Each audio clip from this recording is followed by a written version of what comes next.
Okay, thank you very much. So good evening and welcome to today's webinar organized by the CPD Committee of the College of General Practitioners of Sri Lanka. The topic being the abnormal full blood count and its analysis. Before we start, I would like to kindly request everyone to mute their mics. Thank you very much. And it is my honor to introduce our esteemed speaker, consultant hematologist, Professor Senani Williams, who presents a distinguished academic and professional profile of a senior hematologist actively engaged in postgraduate training, research, and institutional leadership in Sri Lanka and beyond. Professor Senani serves as a trainer, lecturer, and examiner for multiple postgraduate programs while holding editorial roles in leading medical journals. Her research achievements are marvelous and have won multiple awards for scientific excellence. It is truly an honor to introduce a speaker such as Professor Senani, who has dedicated her time to build a state-of-the-art biodosimetry and cytogenetics facility at the Faculty of Medicine, University of Kelaniya, Ragama, which is one of its kind for the country and is part of the BioDoseNet of the World Health Organization. Professor Senani has also been instrumental in setting up a patient support group for the chronic myeloid leukemia patients, which is also a first in the country. Over to you, Professor Senani. Thank you so much for being here with us. Thank you, Aranthi, for those wonderful words of introduction. And it's a truly honor to be invited to give this lecture. I hope you can hear me. Yes, we can hear you well, ma'am. Okay, thank you. Good evening to all of you. So today I will be discussing about the abnormal full blood count and its analysis.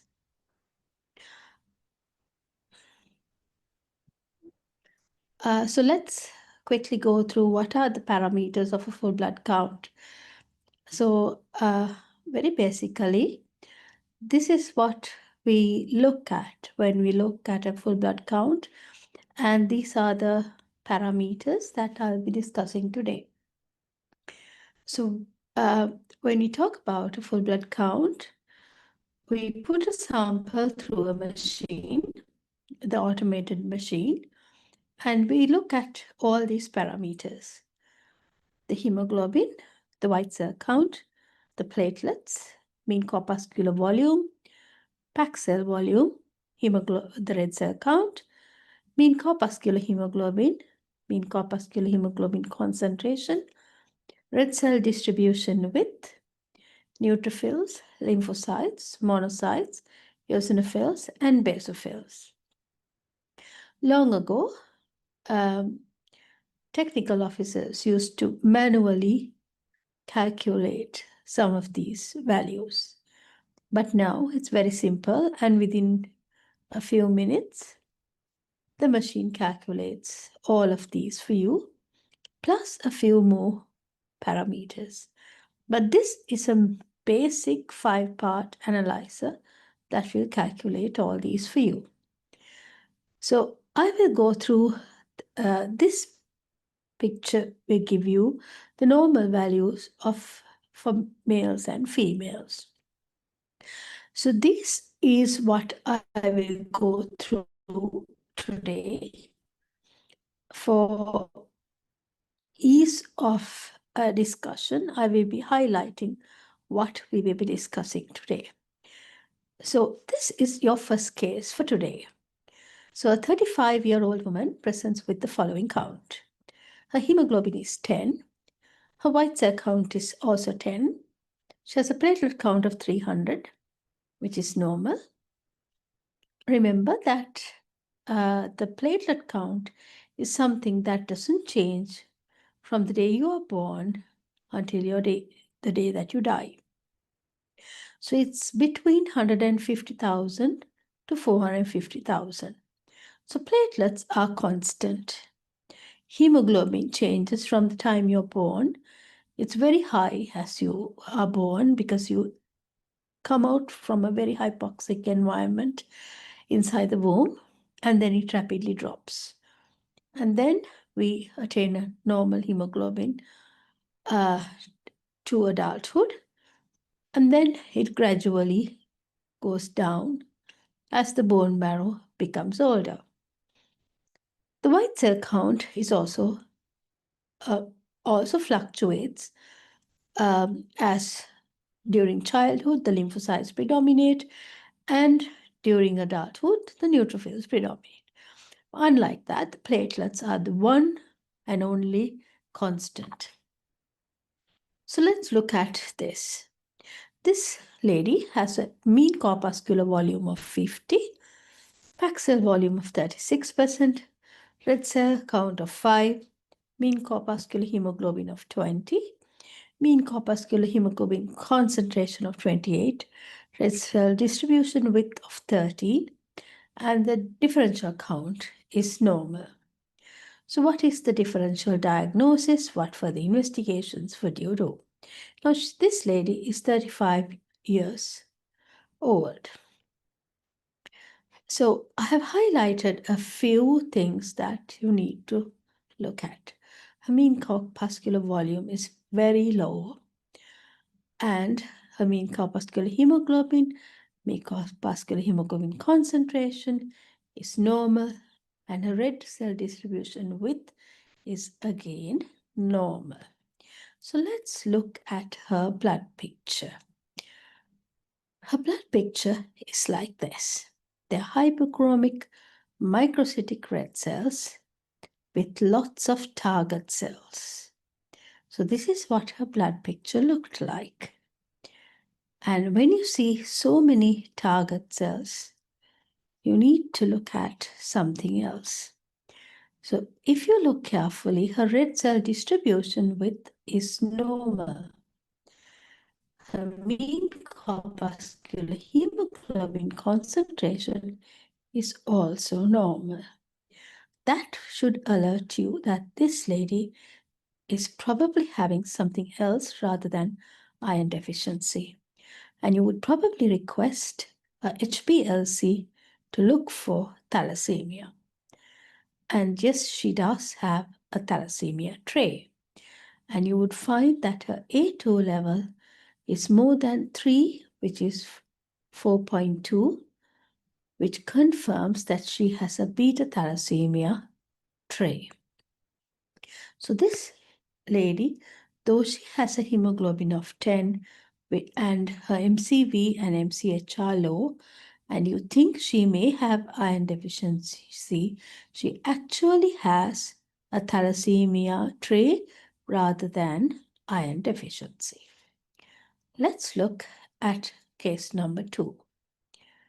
This patient has a hemoglobin of 14, white cell count of 14, platelets 300, but the mean corpuscular volume is 150, very, very high. You would think that the bone marrow is not capable of making such large, giant red cells. Yes, the bone marrow does not make such large red cells. Packed cell volume is normal. Red cell count is low. That would give you some idea of what is happening in this patient. Mean corpuscular hemoglobin is normal. Mean corpuscular hemoglobin concentration is normal. Red cell distribution width is very high. That should give you a clue. What is happening in this patient? And the history would give you a clue as well. This is a 45-year-old man who has a fever and a cough. And this patient has this full blood count. So what is the differential diagnosis and what further investigations would you do? So when you look at the blood picture, this is what you see. So these red cells are holding hands together. This patient has an autoimmune hemolysis. So when these cells hold hands together because of the antibody coating, they go through the machine together. And this is why this large clump of cells are counted as one cell. And therefore, your red cell count becomes very low. But your mean corpuscular volume becomes large because they are counted as one large cell. Therefore, your mean corpuscular volume becomes very large. So the differential diagnosis is a cold autoantibody. And this occurs, so you need to do a direct antiglobulin test or a direct Coombs test. So this patient probably has a mycoplasma pneumonia. That is why he has fever and a cough. So these patients have a classic presentation of fever and a cough. And if you do a direct antiglobulin test, or what we call a direct Coombs test, they are positive. And it is precipitated by mycoplasma pneumonia. And the mycoplasma antibody is positive. Sometimes, if mycoplasma is not present, you probably will have to exclude a B-cell lymphoma as well, because B-cell lymphomas are notorious to produce antibodies against red cells. So you need to exclude lymphomas as well. So this patient has a cold antibody that precipitates these cells together and hold them while they go through the machine. That is why you get these large clumps of cells. So it's called a cold antibody that causes this clumping of cells. Let's look at case number 3.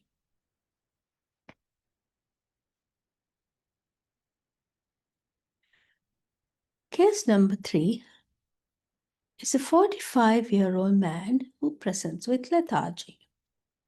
His HB is 9. His white cell count is normal and his platelet count is normal. But his mean corpuscular volume is 70. His packed cell volume is 30. His red cell count is normal, but his mean corpuscular hemoglobin and MCHC are low, but his red cell distribution width is high. What is the differential diagnosis and what further investigations would you do? This is a classic presentation. You would see such patients very often in your practice. But what would you do? Let's look at his blood picture. He has hyperchromic microcytic cells. Why is his red cell distribution width high? That is because he has varied shapes and sizes of red cells. And that is why you see these very small cells and these teardrop poikilocytes. This is characteristic of iron deficiency anemia. When you see a man or any other female, a postmenopausal female with iron deficiency, you must exclude occult bleeding because this may be the first sign of a bleeding malignancy. So when you do the iron screening, serum ferritin, the storage form of iron, will be reduced, serum iron will be reduced, transferrin levels will be high, which means your serum iron binding capacity will be increased, your serum transferrin saturation will be reduced, and you must exclude bleeding. So you would do stools for occult blood. One sample is not enough. Many doctors do just one sample and that would prove negative. You do 3 consecutive days and one of them will be positive. Because some malignancies do not bleed every day. So when you do 3 consecutive days, you will find that one day they will bleed. And that is when you find that there is GI bleeding. The latest test that we have for stools for occult blood do not interfere with patients eating meat, patients taking iron replacement therapy. So they can take the normal iron replacement therapy and still continue their stools for occult blood. And it'll be positive.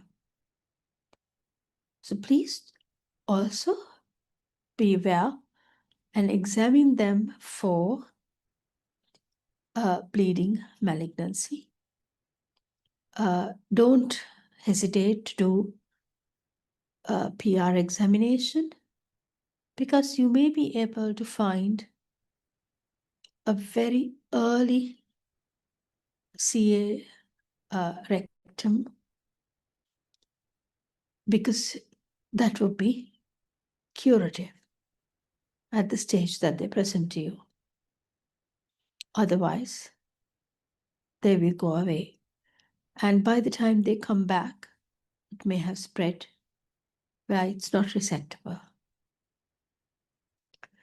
So please don't miss a bleeding malignancy.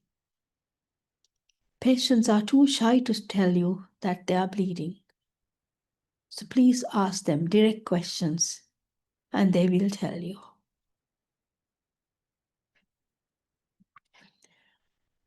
Case number 4 is also very common.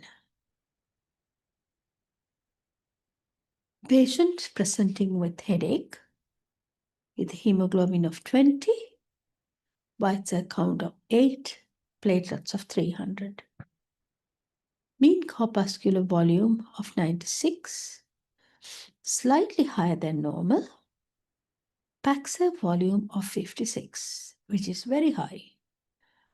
RBC count of 6, mean corpuscular hemoglobin of 27, MCHC of 28, red cell distribution width of 13, and a normal white cell count. What is your differential diagnosis? Is this primary or is this secondary? Do you think this is a primary bone marrow pathology? Lots of doctors tend to send patients like this, thinking, oh my gosh, this is something to do with the bone marrow. If you just look at them and talk to them, you will find out that this is not something to do with the bone marrow. If there was something to do with the bone marrow, the white cell count and the platelet counts will also go up. But only the hemoglobin has gone up. If you looked carefully, the mean corpuscular volume, which should be between 79 and 95, is slightly high. What are the causes of high mean corpuscular volume? That is hypothyroidism, large red cells, and liver pathologies. And smoking. Remember that the commonest causes for high hemoglobin that we see are smoking and alcohol intake.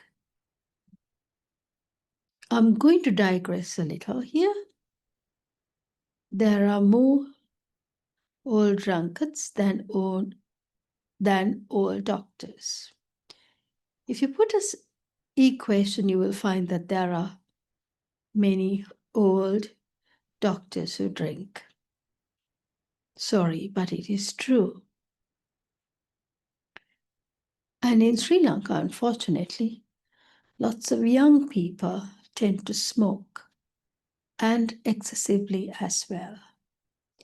So if you look at the blood picture, you will find that there are lots of crowded red cells, and you need to exclude secondary causes for polycythemia. So the secondary causes include liver disease, renal disease, lung disease, cardiac disease, and also spurious. So the commonest causes, as I told you, liver, which means alcohol, and smoking. It's very easy because you directly question them about their alcohol and smoking. If they deny it, all you need to do is do a gamma GT, and you find that the gamma GT is very high. And lots of them are dehydrated, or you do a non-tourniquet full blood count, you rehydrate them, and the hemoglobin drops. Pulmonary causes include patients who are severely obese, being quite hypoxic, and being the hemoglobin rising. They need to lose weight, and the hemoglobin drops drastically. Cardiac causes, you all know, like Eisenmenger syndrome. So renal causes can be like renal artery stenosis, fatty liver, also causes secondary polycythemia. So there are few investigations that you do, and you will easily find out the cause for secondary polycythemia. Let's go to case number 5. A 45-year-old patient presents with sudden onset of severe thrombocytopenia. His hemoglobin is 14, white cell count is 10, platelets suddenly drop to 3. But he has no fever, no bruising, no gum bleeding. So when you have a platelet count of 3,000, the lab panics, the physicians, the consultants, the patient, everybody just go into complete panic mode. But the patient is completely well. There's no fever, no bruising, no gum bleeding. What is the differential diagnosis?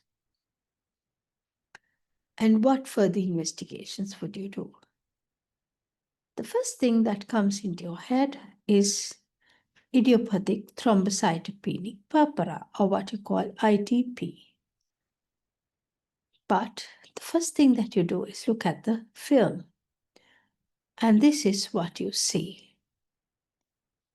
All the platelets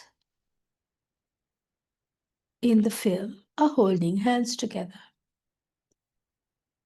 what you call platelet clumping. And they go through the machine together. And of course, this clump is counted as 1. And when they form large clumps, they are not counted as platelets, If they are large, they are counted as red cells. So they're not even counted as platelets. So this is called pseudothrombocytopenia, that is an error in or wrong thrombocytopenia, or it is because of the tube that you collect your blood into. You collect full blood counts into a tube which has an anticoagulant called EDTA, and that causes platelets to clump together. This is fortunately seen in only a few patients, and it is quite a nuisance because the patient becomes very agitated. The treating consultants or physicians become very agitated because the patient has a low count all the time. So how do you get about it? The patient's blood needs to be collected into a different tube. So we write in the report that the patient has to collect the blood into a heparin tube. That's a different anticoagulant. And the report has to be issued then and there. So these patients can't go to peripheral small labs to collect blood. They have to come to a major unit and collect blood for an accurate platelet count. Otherwise, they will always get very low platelet counts. So this is called a pseudothrombocytopenia. They have normal platelet counts, but the machine doesn't read it as such. Let's look at case number 6. This is a 25-year-old man who presents with fever, cough, generalized body aches, and easy bruising. His hemoglobin is 4, which is very low. His white cell count is 140,000, which is very high. Normal white cell count is between 4,000 and 11,000. But his white cell count is 140,000. His platelet count is 30,000. Again, very low. Normal person will have a platelet count between 150,000 and 450,000. His MCV, PCV are all normal. Where his neutrophils are, the machine has refused to count them and put a blank. The machine has counted some lymphocytes and put 50 there. And this is how his report has come out. So what is the differential diagnosis? What further investigations would you do? Looking at this full blood count, what would go through your head? His hemoglobin is very low. His platelets are also very low. His white cell count is very, very high, which means that his white cells have proliferated at the expense of his hemoglobin and platelets, which means there is something seriously wrong in his bone marrow and which has suppressed his hemoglobin production and platelet production at the expense of white cell production, which means these white cells probably are not normal. And he comes with fever, cough, and body aches and easy bruising. Of course, he will have easy bruising because his platelets are so low. And his body aches. Why does he have body aches? Because his hemoglobin is so low. Let's look at his blood picture. They are full of monomorphic cells. They all look the same. They are probably of one clone. There are no normal-looking cells. And these cells, if you look carefully, have little bubbles inside their nuclei, which means they are nucleoli. These are very primitive cells, what we call blast cells. So this is an acute leukemia. So what would you do next? As a 25-year-old man with a hemoglobin of 4, platelet count of 30. If you don't do anything to an acute leukemia, he will succumb within weeks, a maximum of 2 to 3 weeks, if you don't do anything. So you need to act quickly. So you need to send him to a tertiary care center where they would do a bone marrow biopsy. You have to take these cells and look for surface markers to see whether they express certain antigens on them, whether they have CD markers, whether they are T cells, B cells, and cytogenetics.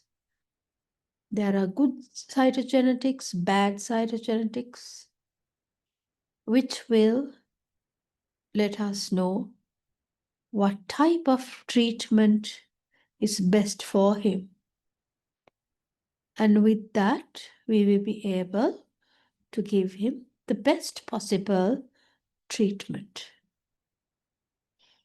Unlike previously, patients today with acute leukemia do live a normal lifestyle, near normal lifestyle. We can offer chemotherapy and even bone marrow transplant. Therefore, we need to act quickly, and we can offer them a good chance of life.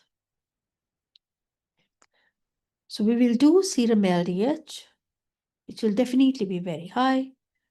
We will do serum uric acid, it will also be very high, and we will continue to monitor him, and he will definitely make a good recovery. So case number 7 is a 40-year-old man who presents with gradual onset of ecchymotic patches. His hemoglobin is 8. His white cell count, his total count is 1.6. His absolute neutrophil count is 0.5. That is, he has a very low neutrophil count. His platelet count is 30. So his white cells, platelets, and hemoglobin, all 3 are low, which means he has what we call a pancytopenia. And it's a gradual onset, and he's only 40 years old.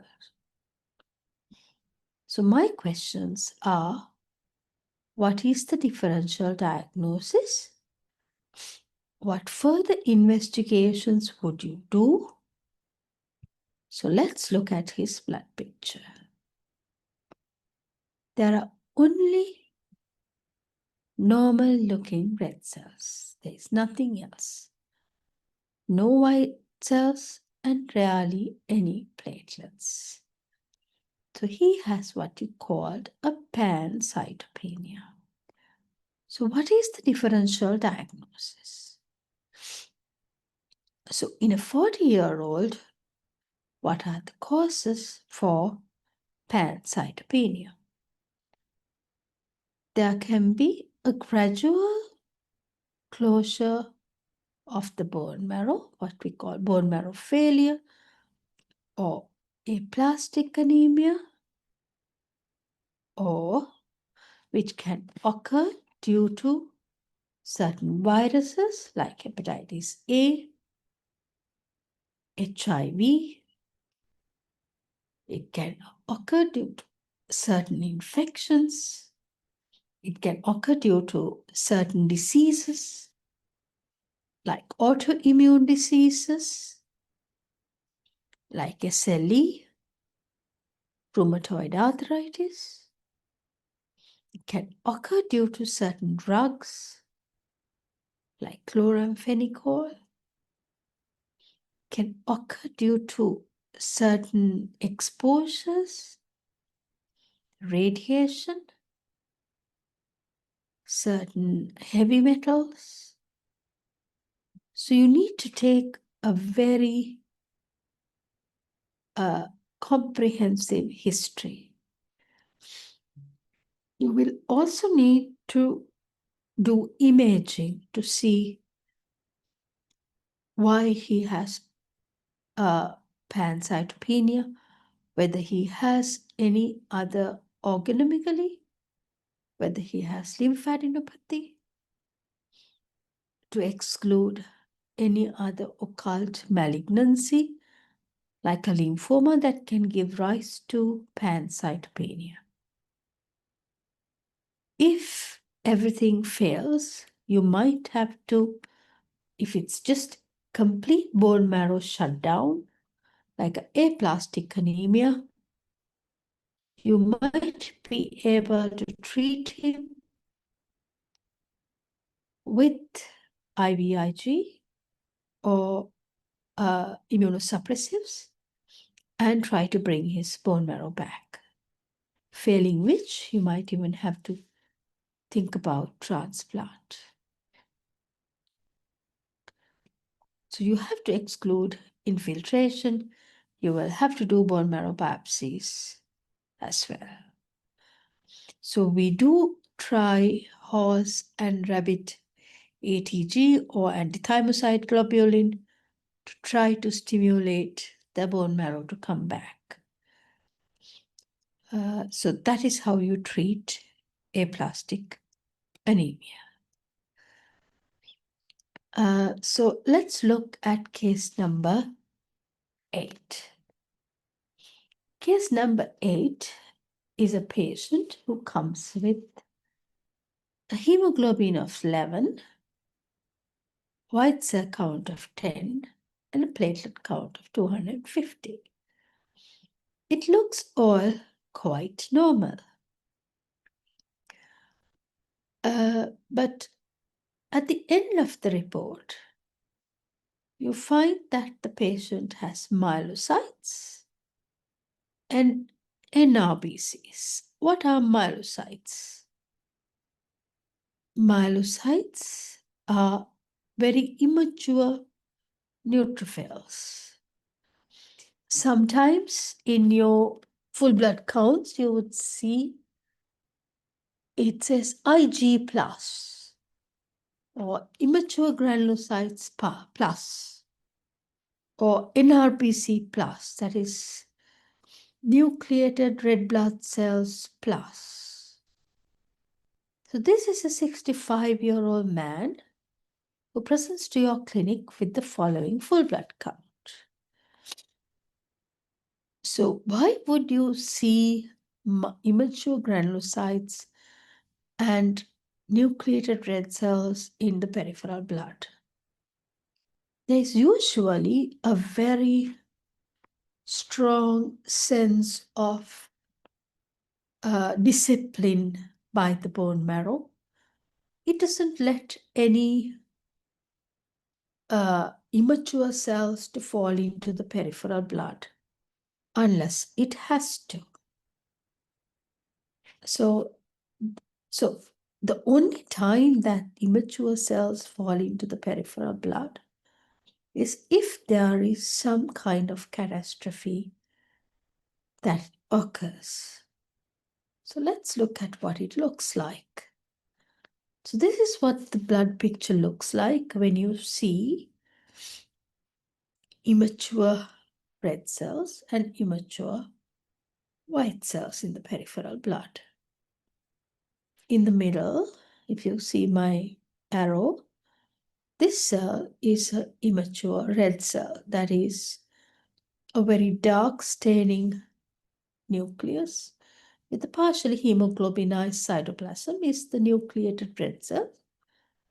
And these large cells with granules are the myelocytes. So normally these cells are not seen in the peripheral blood unless there is something very drastic happening in the bone marrow. So the reasons for these cells to be present in the peripheral blood would be either bone marrow infiltration, a primary bone marrow malignancy, or a secondary bone marrow malignancy, or that these cells have been requested by the peripheral cytokines to be present in a time of emergency in the periphery. That is something like septicemia. They have been asked to come out prematurely. So unless this patient was sick, it doesn't seem so. So marrow infiltration can be primary malignancy of the bone marrow. So the primary malignancies of the bone marrow will be acute leukemias, acute myeloblastic leukemia, acute lymphoblastic leukemias, or chronic myeloid leukemias. Secondary malignancies, such as all the paired organs in the body, starting from top, thyroid, breast, lung, bronchi, renal, adrenals, ovaries, testes, prostate. All of those do infiltrate the bone marrow. So you have to exclude all of them. Then the primary other diseases that cause bone marrow immature cells to fall into the bone marrow, into the peripheral blood, are marrow fibrosis, which can be my primary marrow fibrosis, thickening of the bones like Paget's disease, also cause immature cells to come into the bone marrow, into the peripheral blood. So all these conditions will cause what we call a leukoerythroblastic blood picture. So if you see somebody bringing a blood picture report of a leukoerythroblastic blood picture, that is not a good sign. You will have to investigate them thoroughly to exclude primary, secondary causes of malignancy in the bone marrow. Let's go to case number 9. A patient presents with a 75-year-old man who's awaiting a routine herniatomy, presents with a hemoglobin of 14. His white cell count is 70,000. His platelets are normal. his MCV is 87, all his red cell parameters are normal, his neutrophils are 10, his lymphocytes are 59. He has no fever, he has no bruising or gum bleeding. What is the differential diagnosis? He's a 75-year-old, otherwise healthy man going for a routine herniaotomy. His only abnormality is a very high white cell count, and of them, he has absolute lymphocytosis. And this is what his peripheral blood looks like. All of them are mature lymphocytes. Unlike the previous 25-year-old's blood picture, you will note that there are no nucleoli in these lymphoid cells. These are very mature, small lymphoid cells. There are no nucleoli, and they have these broken up cells, which we call smudge cells. So this patient has a chronic lymphocytic leukemia. So to diagnose, we would again do what we call a flow cytometry to see the antigens present on the surface of these mature lymphocytes. Chronic lymphocytic leukemia does not need to be treated if they have only peripheral blood lymphocytes. If they don't have any lymphadenopathy or hepatosplenomegaly, and if their hemoglobin and platelet counts are normal and the cytogenetics are normal, we just watch and wait. It's one of the nicest leukemias to have.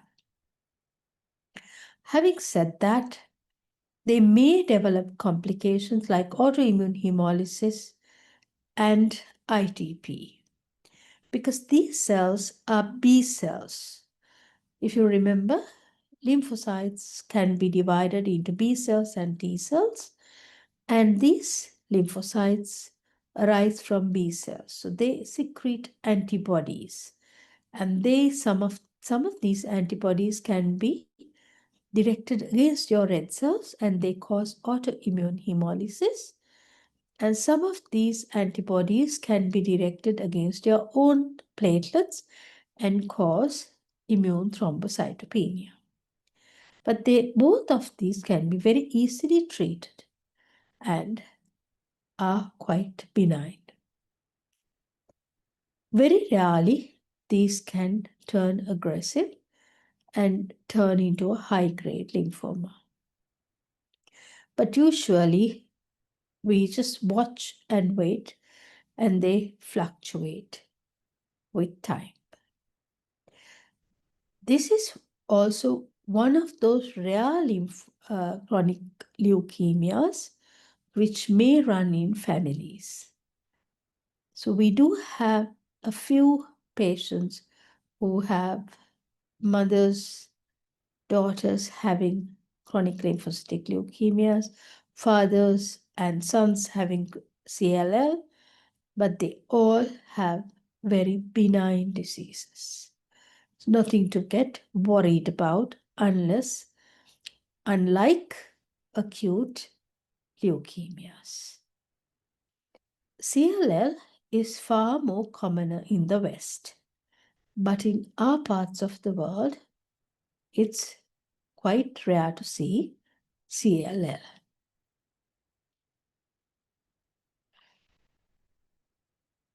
This is the last case I will be discussing.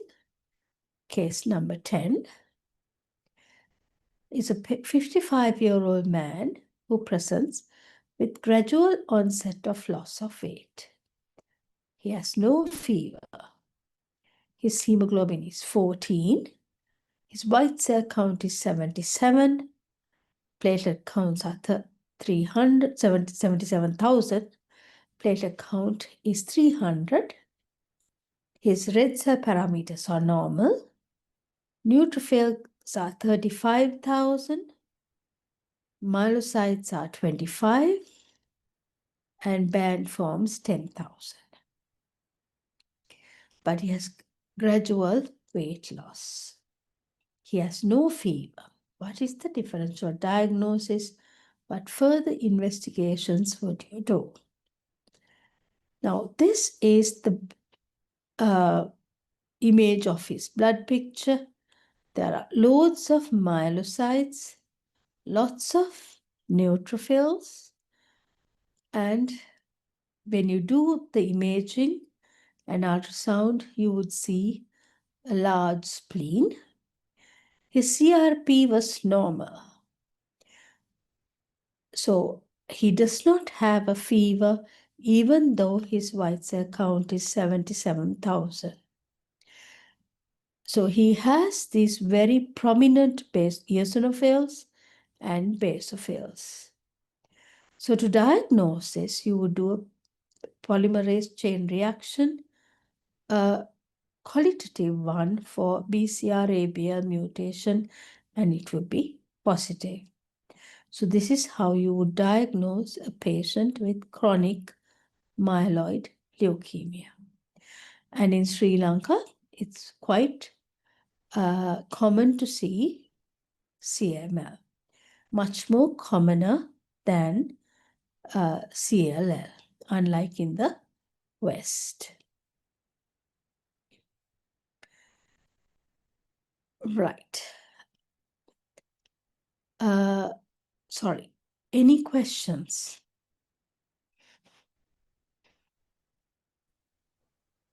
Thank you so much. CML, Thank you so yeah. much, Professor Senani. Sorry, yes, please go ahead. Go ahead, Ananthi. I think no questions at the moment, but I have a few. Yes, go Anyone ahead. else? Any more questions? Please do ask if there are any questions.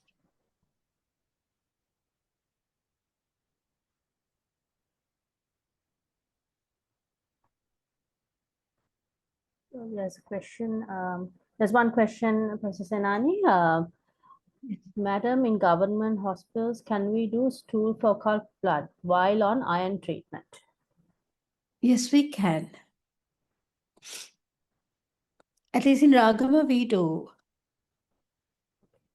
Should they stop the iron treatment before No, they no, do it no, for 48 no. hours? It doesn't interfere. It doesn't interfere with the. But it doesn't interfere with the iron treatment because the newer kits do not interfere with the iron. Okay, so they don't need to have a vegetarian diet or No, no no, protein? they don't. No. They don't. Okay, okay. Another question, Madam, can presence of NRBC interfere with flow cytometry? No, it doesn't. Because what we do with the flow cytometry is we are looking for, it depends on the flow cytometry. What we do in flow cytometry for white cells, what we get it for CD45. So CD45 is a marker for the white cells, and NRBC do not carry CD45. So it doesn't interfere, the NRBCs don't carry CD45, so it doesn't, they are not gated. Hope that answers the question. There's another question, Professor Senani. What will be the blood count changes for obstructive sleep apnea? When you have obstructive sleep apnea, you become hypoxic in the night, especially.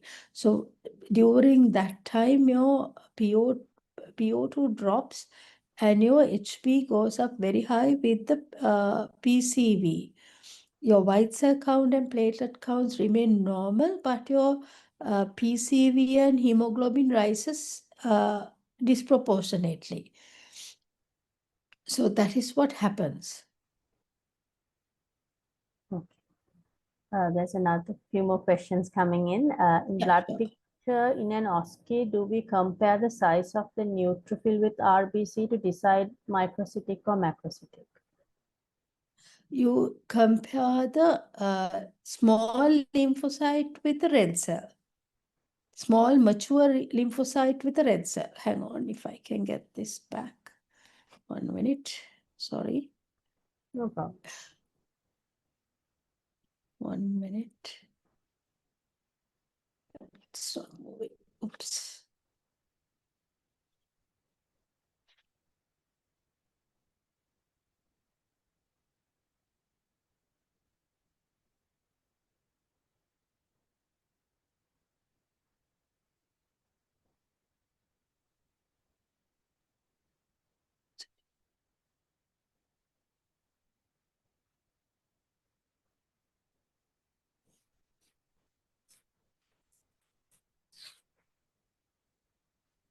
Okay, if you look at this now, you will see that the small lymphocyte, we compare this with the red cell. So this is much larger than the red cell. So this is the cell that we compare with for hyperchromic microcytic cells. So this is our internal control.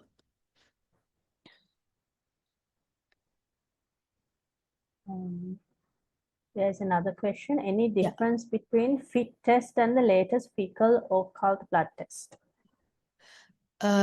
Is there a Difference between the FIT test and the latest fecal occult blood test? I think the fecal immunochemistry test probably is asking. FIT test. okay? No, I think it's more or less the same. I also have a question, Professor Senani, regarding Sure. the thalassemia trait patients. Now, if we detect that in Yes. our practice, what particular advice should we give them? How should we follow them up?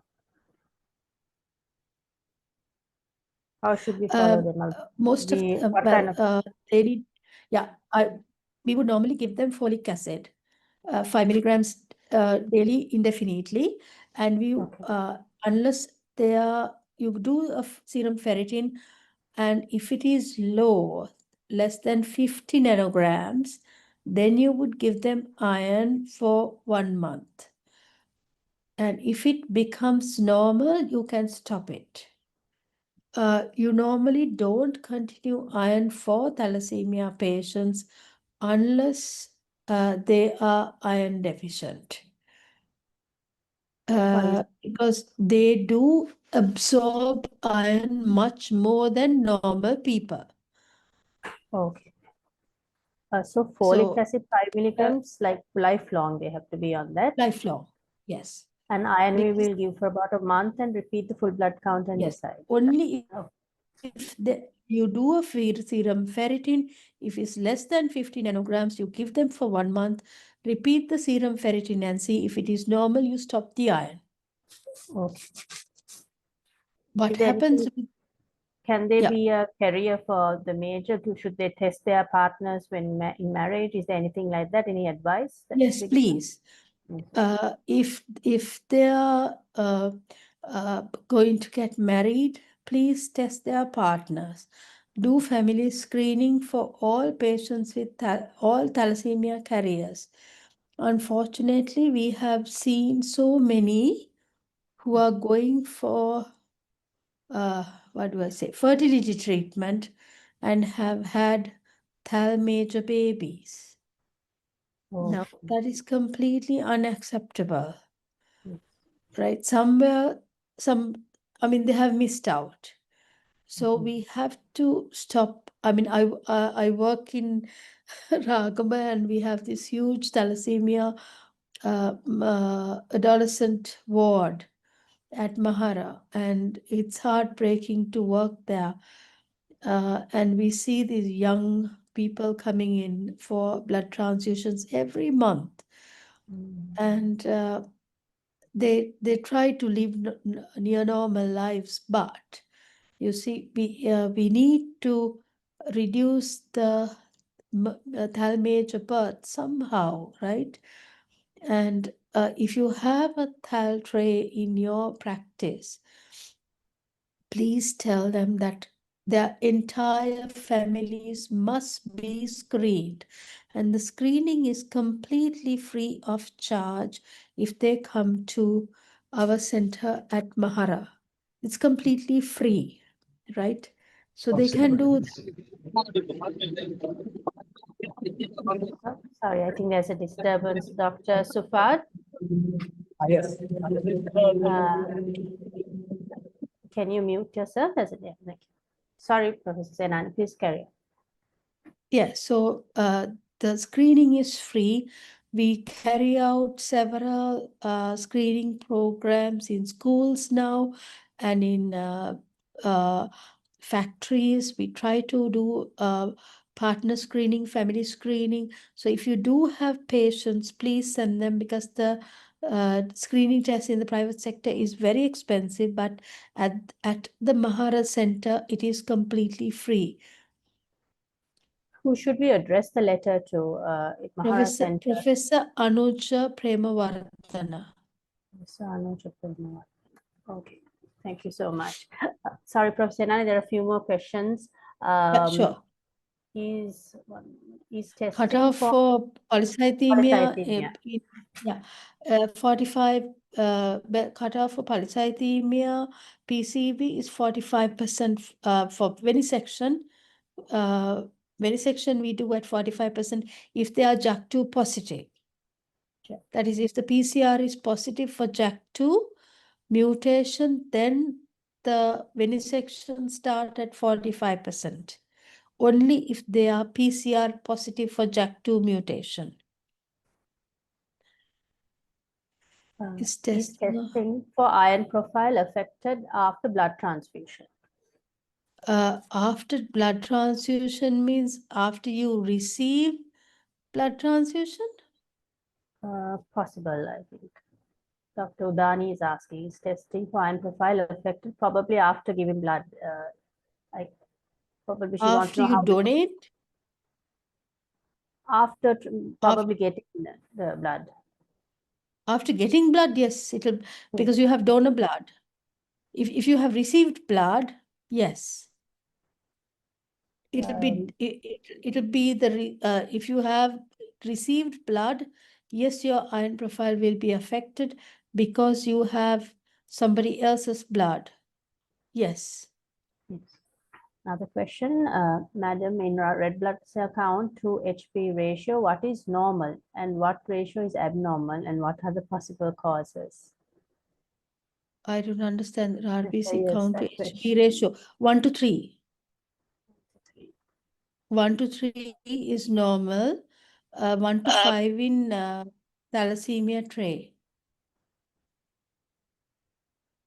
In an SPA, if the diagnosis is IDA in a question, if they ask what is the next step of management, do we start iron treatment or do we do iron studies despite being a low resource country? In a single best answer, probably. Okay, single best answer. Okay. If it is a postmenopausal woman or a man, exclude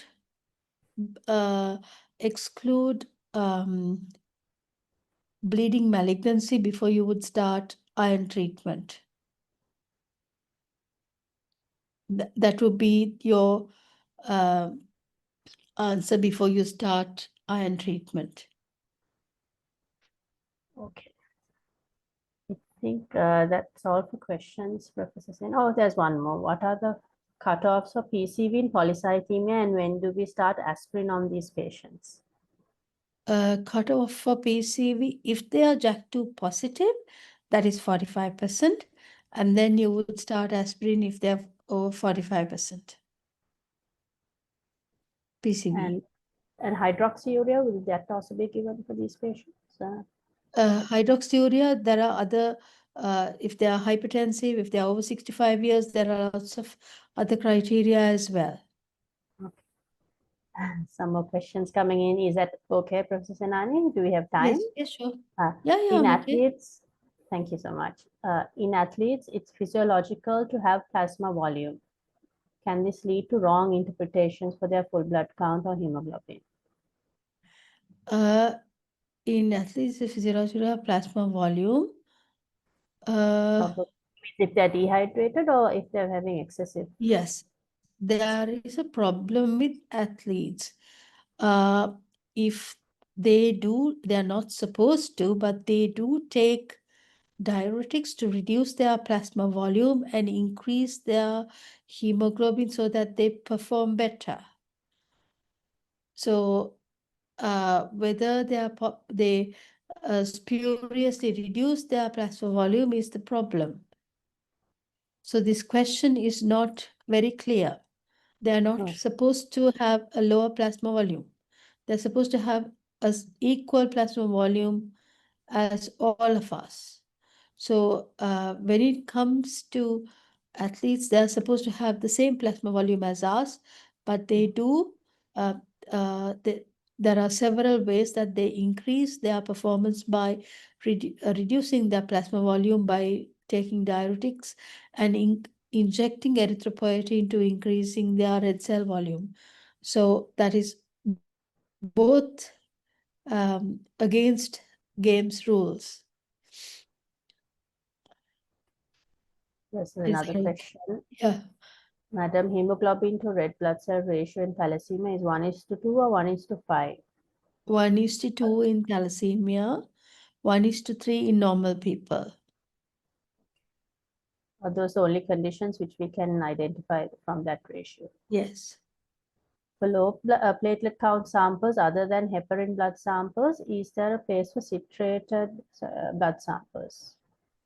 Citrated blood samples we take for what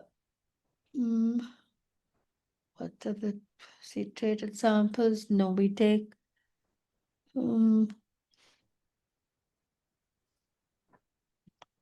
I think only that. Okay. Thank you very much, Professor Senani Williams. It was a wonderful lecture, very insightful and very practical, which we can definitely use in our practice in when managing patients. You're very clear. Thank you so much, and for your valuable time to do this for us, and the college also appreciates that. Professor Senani, thank you so much again, and thank you for all the participants as well. And many have asked about a link. I'm sorry, I don't have it with me now. I have shared the college website. Please send an email so the college office personnel can send you your e-certificate if you haven't received it.